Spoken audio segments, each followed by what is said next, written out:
Baik, bismillahirrahmanirrahim. Kedengaran nggih yang belakang? Assalamualaikum warahmatullahi wabarakatuh.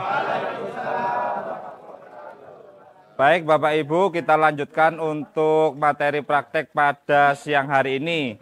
Selanjutnya kita akan mempraktekkan 5 macam pupuk. Yang pertama nanti ada pembena tanah, yang kedua nanti ada ZPT mix, yang di dalamnya juga ada insektisida dan fungisida organiknya. Yang berikutnya ada KCL. Yang pertama dulu hari ini kita akan membuat pembena tanah. Boleh dibantu dimajukan pembena tanahnya? Oh, yang di sini. Jadi Bapak Ibu, dalam SOP BSM kami selalu diajarkan oleh guru kita yaitu Pak Bayu Diningrat bahwasanya tanah adalah juga salah satu faktor yang mempengaruhi hasil pertanian. Kalau tanahnya tandus kira-kira bisa ditanami tidak, Pak? Tidak. Maka dari itu di dalam SOP BSM ini ada pembena tanah yang fungsinya yaitu memperbaiki unsur tanah. Ada 3 manfaat yang ada dalam pembena tanah ini. Yang pertama yaitu ketika tanah kita pH-nya tinggi, nanti dengan pembena tanah ini akan dibuat menjadi netral. Kemudian ketika tanah kita unsur haranya habis, kemudian nanti dengan pembena tanah ini akan dibuat lagi menjadi organik. Kemudian untuk tanah kita yang tadinya tandus atau keras, nanti dengan pembena tanah ini akan digemburkan kembali seperti itu. Hari ini kita akan mempraktekkan dengan ukuran wadah 120 liter. Apa saja bahan-bahan yang dibutuhkan? Yang pertama kita menggunakan humus bambu. Humus bambu seperti ini. Untuk kapasitas 120 liter ini kita membutuhkan humus bambu sebanyak 20 kg. Selanjutnya kita juga menggunakan tanah lokal. Kalau Bapak Ibu punya sawah, biasanya di pojokan itu kan airnya ke pojok biasanya. Lah itu juga bisa diambil lumpurnya. Lumpur atau tanah lokal misalkan tanahnya kering nggak apa-apa. Kalau ada yang di sawah yang lumpur, yang masih basah itu diambil sebanyak 10 kg untuk kapasitas wadah 120 liter. Kemudian kita juga menggunakan tanam-tanaman yang tahan kering. Nah, kebetulan di sini kita adanya rumput teki, kita gunakan rumput teki. Tapi ketika nanti di rumah Bapak Ibu ada tanaman lainnya, boleh dipakai. Ya, jadi ciri-cirinya adalah ketika musim kemarau, kok dilihat tanamannya kok masih tumbuh, malah subur, itu yang akan kita gunakan menjadi bahan baku untuk pembuatan pembena tanah. Makanya di sini kita tidak mencantumkan nama atau jenis tanamannya, tetapi kita cantumkan ciri-ciri tanamannya, yaitu tanaman yang tahan kering. Sebanyak berapa untuk kapasitas 120 liter? 10 kg. Kemudian kita juga menggunakan dedak. Dedak ini nanti fungsinya adalah sebagai makanan bakterinya yang akan kita proses fermentasi. Kemudian lagi nanti kita juga ada, oh ya, dedaknya ini kurang lebih 2,5 kg sampai 3 kg masih aman. Untuk kapasitas wadah 120 liter. Kemudian kita gunakan katalis, yaitu katalis 2 sebanyak 50 liter. Langsung kita aplikasikan, nggih. Yang pertama kita masukkan humus bambu. Humus bambunya sebanyak berapa Bapak Ibu tadi? 20 kg. Ya, jadi humus bambu ini biasanya tersembunyi di balik daun-daunan bambu di bawah pohon bambu sebelum tanah. Nah, itu yang nanti kita ambil. Kemudian setelah humus bambu, lalu kita masukkan tanah lokal. Kalau nggak ada tanah lumpur, tanah kering, boleh kita masukkan juga. Kemudian kita masukkan tanaman yang tahan kering sebanyak berapa? 10 kg. Tanaman yang tahan kering. Ini juga ya dicacah atau dicoper, dihaluskan. Setelah kita masukkan bahan-bahan tadi, lalu kita masukkan untuk makanannya, yaitu kita menggunakan dedak sebanyak 3 kg atau 2,5 kg. Setelah kita masukkan, lalu berikutnya kita masukkan katalis. Katalis yang kita gunakan katalis 2. 50 liter untuk kapasitas wadah 120 liter.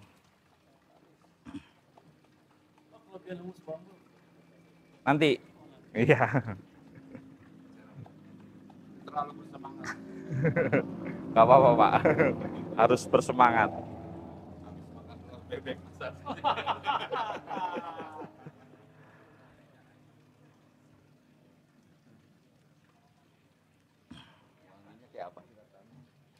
Boleh dicium, Pak, kalau penasaran. Tapi nggak bisa hilang nanti baunya, Pak.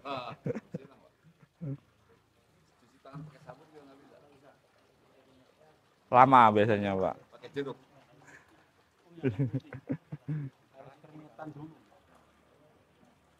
Cek.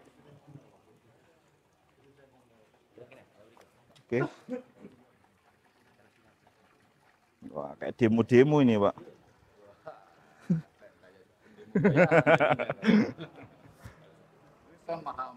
Cek.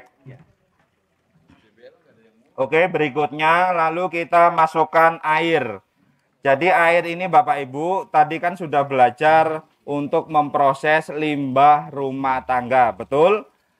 Air leri ya, kemudian dimasukkan limbah rumah tangga, kemudian limbah tangganya diproses, kemudian yang tersisa adalah air sisa limbah rumah tangga. Misalkan Bapak Ibu punya air sisa limbah rumah tangga, bisa juga dimasukkan ke dalam proses pembuatan pembenah tanah. Misalkan tidak ada, boleh pakai air biasa. Ya, air leri juga bisa, air kolam, air hujan, seperti itu. Ini secukupnya, kurang lebih nanti sampai garis yang tutup ini. Nah, kita sisakan ruang supaya apa? Biasanya memang ketika proses fermentasi dia akan naik.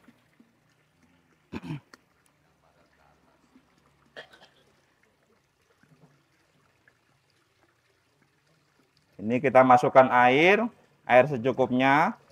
Kemudian untuk proses fermentasinya, sebentar kita tunggu dulu ya.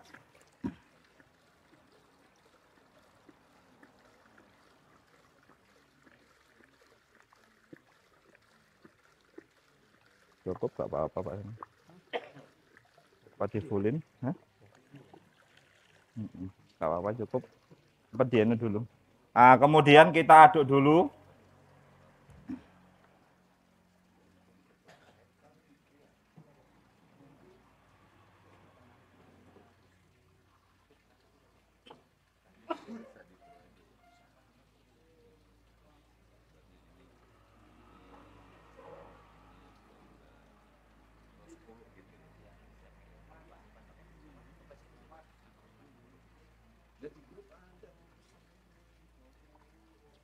Oke, cukup gak apa-apa, Pak Tugi. Oke, setelah kita aduk, ini berarti sudah selesai untuk proses pembuatan fermentasi pembenah tanah. Kemudian untuk proses fermentasinya kita simpan selama 14 hari. Pagi dan sore setiap hari nanti kita aduk supaya apa? Supaya nanti bisa teroksidasi, oksigennya bisa masuk, bakterinya bisa berkembang. Kemudian kalau ada aerator juga malah lebih bagus lagi, kita beri aerator.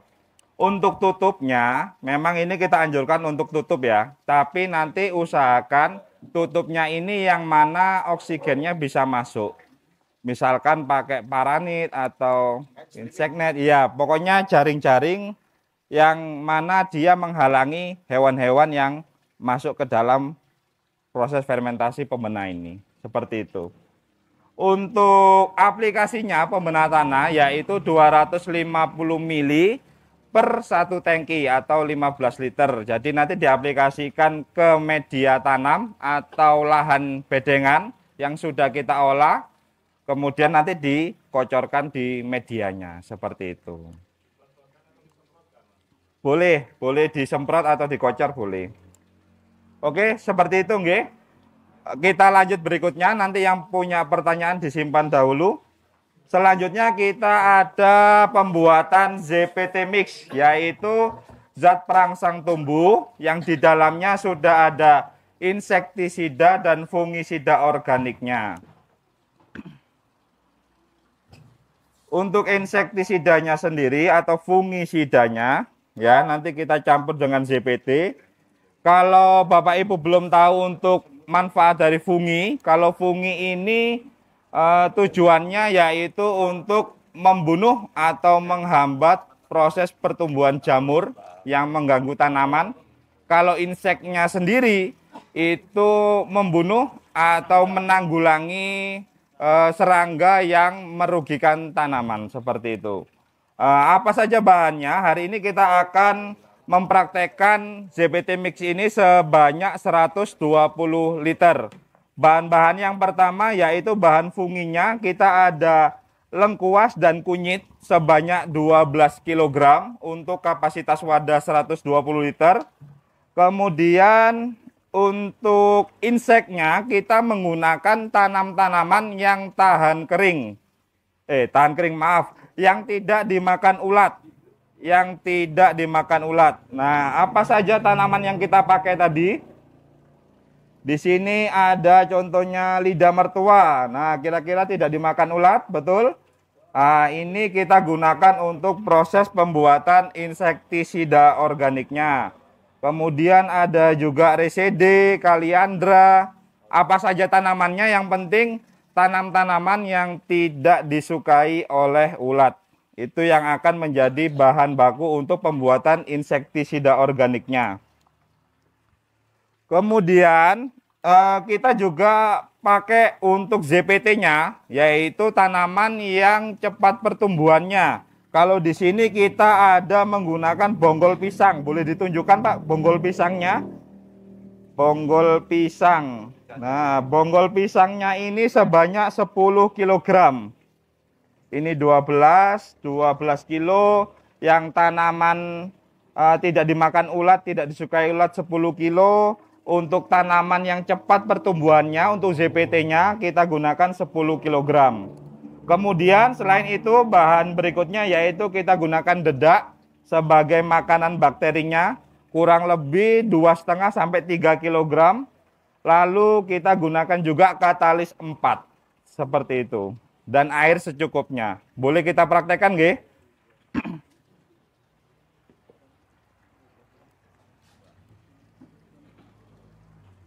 Yang pertama kita masukkan lengkuas. Lengkuasnya untuk kapasitas wadah 120 liter kita gunakan 12 kg. Kita cacah dulu supaya mempermudah proses fermentasinya. Lalu kita masukkan kunir sebagai funginya tadi sebanyak 12 kg untuk kapasitas wadah 120 liter. Lalu kita masukkan tanaman yang cepat pertumbuhannya, yaitu kita gunakan bonggol pisang sebanyak 10 kg. Lalu kita gunakan tanaman yang tidak disukai ulat sebanyak 10 kg. Sudah kita cacah juga atau kita haluskan.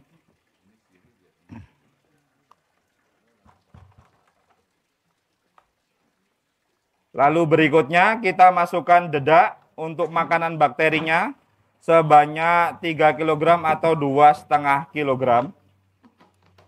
Selanjutnya kita masukkan katalis 4 untuk kapasitas wadah 120, berarti kita masukkan 50 liter katalis.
Selanjutnya kita masukkan air secukupnya. Boleh air leri, air hujan, air kolam juga bisa, atau air dari sisa limbah rumah tangga.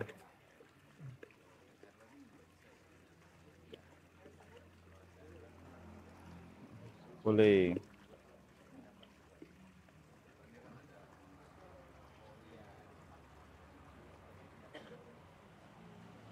Oke, sudah cukup. Lalu jangan lupa kita aduk dulu supaya tercampur dulu semua bahan.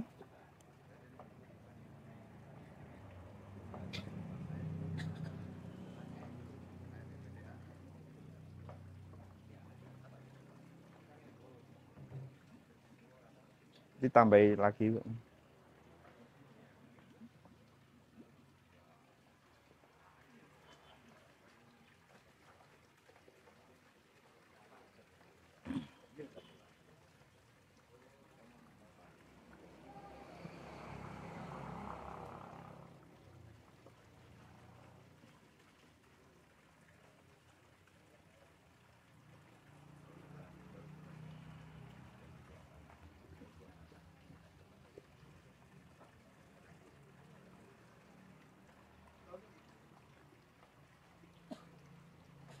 Oke, cukup. Oke, sudah cukup. Setelah kita proses semuanya, sudah kita aduk, lalu selanjutnya adalah proses fermentasi. Sama seperti pembenahan tanah tadi, yaitu selama 14 hari. Kalau boleh kami sarankan, setiap hari diaduk pagi dan sore. Supaya apa? Supaya oksigennya bisa masuk, bakterinya bisa berkembang. Kemudian untuk ZPT Mix sendiri, ini untuk dosis aplikasinya yaitu 250 mili per satu tangki, yaitu 15 liter ya rata-rata nggih. Untuk jamnya kalau ZPT Mix ini memang tidak sembarang, yaitu kalau boleh kami sarankan bisa diaplikasikan sebelum jam 7 pagi atau di atas jam 5 sore ketika mataharinya redup. Supaya apa? Ketika nanti Bapak Ibu diaplikasikan misalkan siang, nantinya malah di tanamannya terbakar seperti itu. Jadi untuk mengantisipasi itu bisa diaplikasikan ketika mataharinya masih redup, yaitu biasanya di sebelum jam 7 pagi atau di atas jam 5 sore. Seperti itu nggih. Oke, berikutnya yang terakhir ini ada KCL, yaitu oke, hari ini kita mempraktekkan sebanyak 120 liter wadahnya. Apa saja bahan-bahan yang kita gunakan? Yang pertama kita gunakan cangkang telur yang sudah kita haluskan atau sudah kita cacah sebanyak 20 kg untuk 120 liter. Lalu kita gunakan juga nanti ada karbit juga sebanyak setengah kilo atau 500 gram. Lalu kita gunakan garam grosok, kurang lebih garam grosoknya 5 kilo ya. Berapa? 3 kilogram. 3 kilogram. Garam kasar ya. Lalu kita gunakan juga dedak sebagai makanan bakterinya nanti. Kurang lebih 2,5 kilogram sampai 3 kilogram. Oke. Selanjutnya yang terakhir kita gunakan katalis, yaitu katalisnya katalis 3. Kita praktekkan langsung. Yang pertama untuk KCL ini kita masukkan dulu karbitnya sebanyak 500 gram atau setengah kilo. Setelah karbit kita masukkan, lalu kita masukkan cangkang telurnya di atas karbit sebanyak 20 kilogram.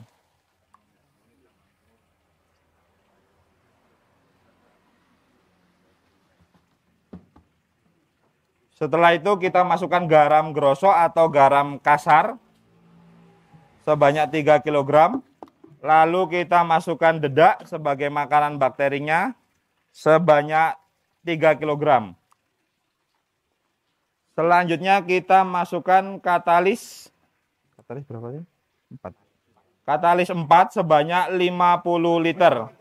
Oh, maaf, katalis 3 sebanyak 50 liter.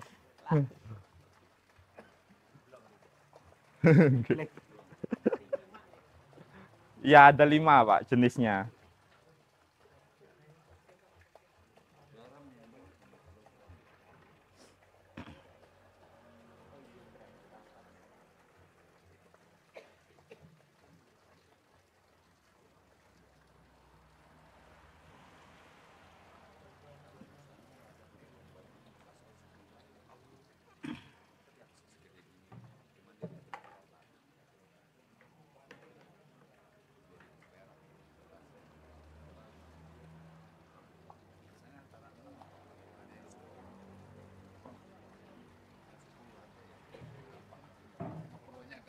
Ini nanti dong nunggu reaksi gasnya habis.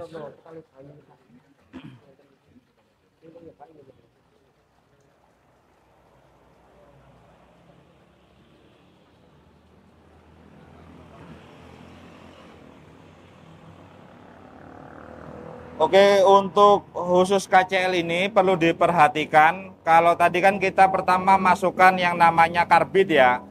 Jadi kalau bisa memang tidak langsung diisi full. Jadi supaya reaksi dari karbitnya habis dulu, baru nanti kita tambahkan air. Misalkan kondisinya masih jauh, masih banyak ruang, boleh kita tambahkan air dulu.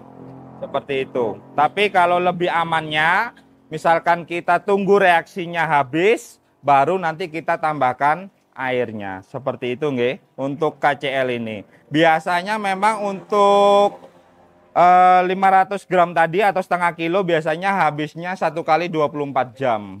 Jadi 1 hari baru nanti kita tambahkan air. Lalu setelah itu prosesnya sama seperti yang pembenas sama ZPT tadi, yaitu 14 hari, pagi dan sore diaduk, kemudian nanti ditutup dengan jaring-jaring ataupun boleh yang lainnya supaya oksigennya tetap bisa masuk. Kalau punya aerator juga ditambahkan aerator supaya nanti lebih bagus lagi. Seperti itu. Untuk aplikasi KCL ini nanti diaplikasikan pada tanaman pada masa generatif atau berbunga. Kemudian untuk dosisnya sendiri 250 ml per 1 tangki atau 15 liter air. Diaplikasikannya ke tanaman sama seperti ZPT. Kalau bisa sebelum jam 7 pagi atau di atas jam 5 sore ketika memang mataharinya masih redup. Seperti itu. Nanti seminggu 2 kali. Seminggu cukup 2 kali. Semua yang mana? Tanamannya. Ya, untuk tanaman-tanaman yang berbuah saja ya Pak ya. Yang KCL ini. Seperti itu. Yaitu fungsinya untuk meningkatkan hasil panen. Baik, sudah selesai. Sekian dari saya. Terima kasih. Wassalamualaikum warahmatullahi wabarakatuh.